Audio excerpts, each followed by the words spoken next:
आपल्याला माहिती आहे की मधल्या काळामध्ये काही राजकीय घडामोडी आपल्या महाराष्ट्रामध्ये घडलेल्या होत्या। साहजिकच कुठल्याही पक्षाच्या संदर्भामध्ये घडामोडी घडल्यानंतर न्याय मागण्याच्या करता एक पद्धत आहे, एक परंपरा आहे। त्या प्रकारे आम्ही निवडणूक आयोगाच्याकडे गेलेलो होतो आणि त्यामध्ये आम्ही पण आमचं म्हणणं मांडलं, इतरांनी पण त्यांचं म्हणणं मांडलं।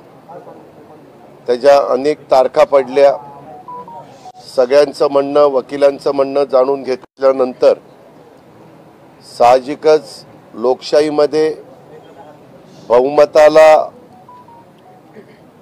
प्राधान्य दिलं जातं आणि आज राष्ट्रवादी काँग्रेस पक्षाचं चिन्ह घड्याळ, राष्ट्रवादी काँग्रेस पक्षाचा झेंडा, ह्या सगळ्या गोष्टी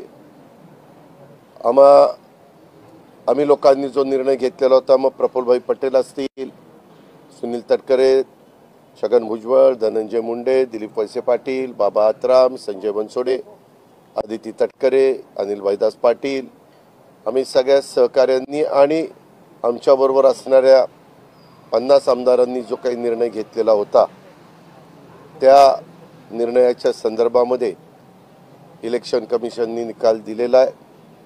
मी विनम्रपणे तो निकाल स्वीकारतो, मान्य करतो।